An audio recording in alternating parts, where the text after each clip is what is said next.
thank you TEDx for having me. I'm really sorry I couldn't be there in person, but I had a small accident a while ago. The recovery went a bit sideways, so I can't travel.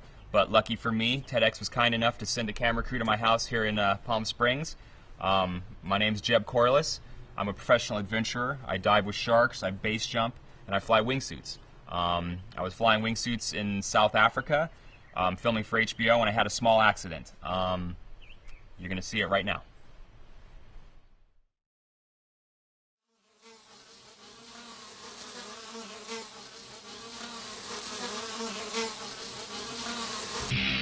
$10.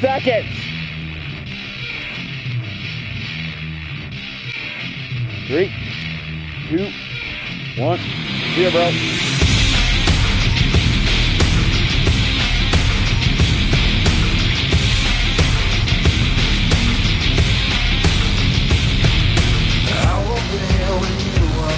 So I have a right to a power chord, and I will be good at making bad, and I'll light the way for the fucking man. I will defeat what I'm heading for, and I will be here forevermore. And I am the way of your empty shell, and want more than I am, 'cause I was made to fly. 'Cause I was made to fly. And you were made to die, but I was made to fly.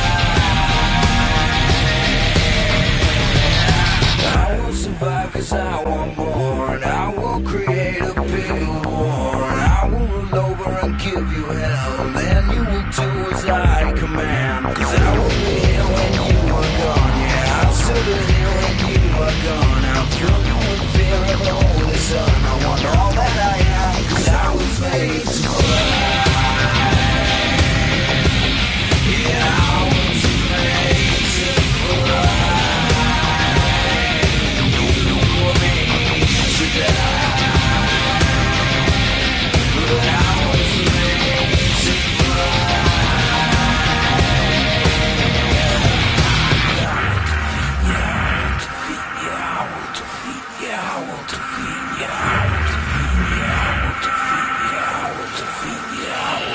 Manipulate, interrogate, complete all your life, and dominate with forceful hate, 'cause I will defeat you. You were made to fight.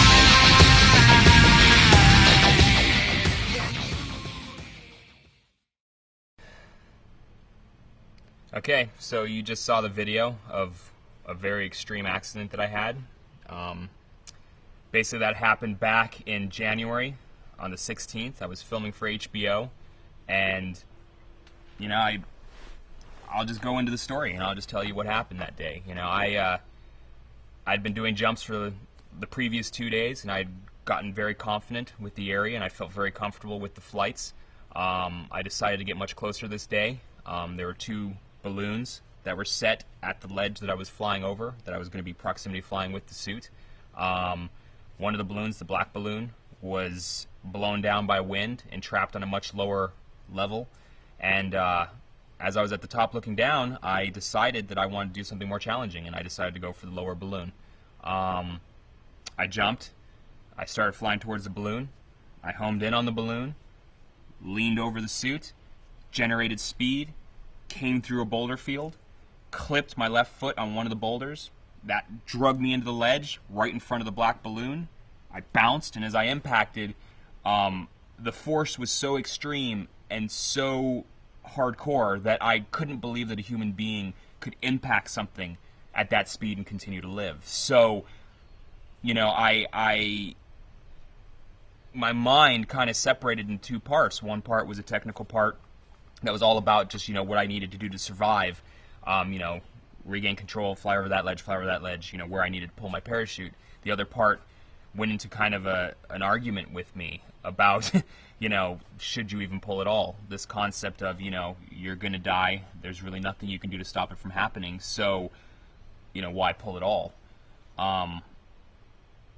You know, your choices are die fast and quick without pulling, or have a very slow, painful death where you basically bleed to death at the bottom if you do pull.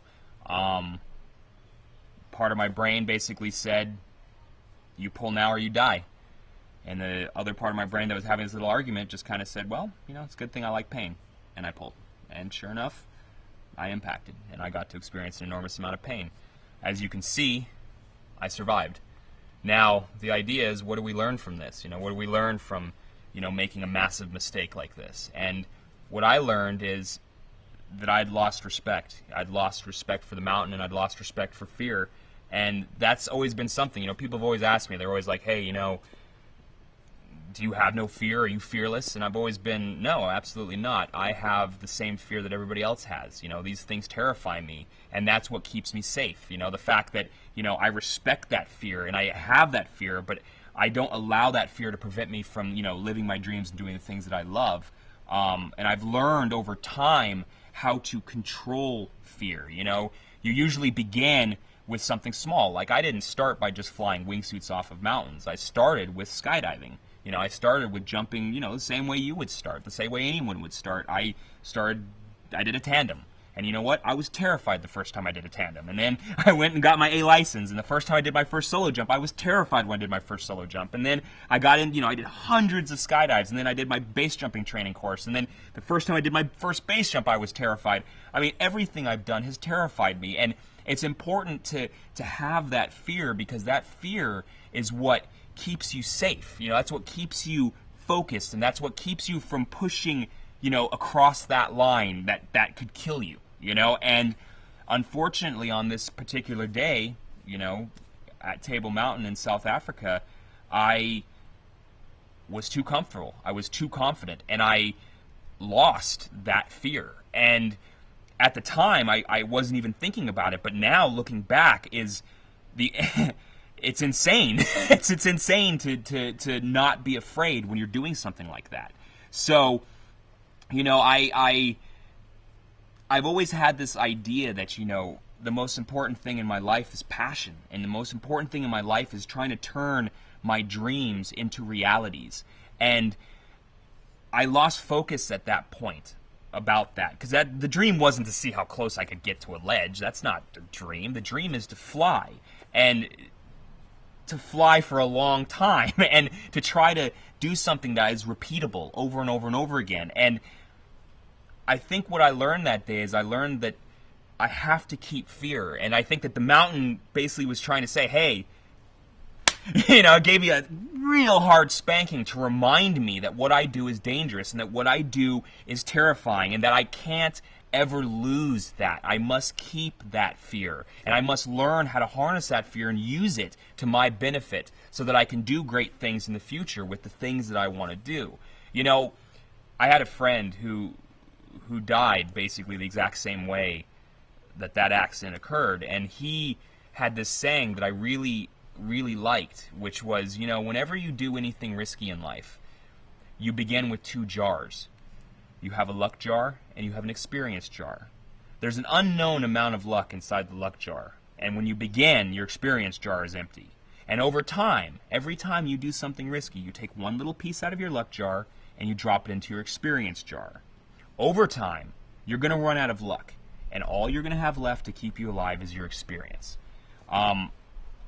Luckily, on that day in Africa, I actually did run out of luck that day, and I impacted.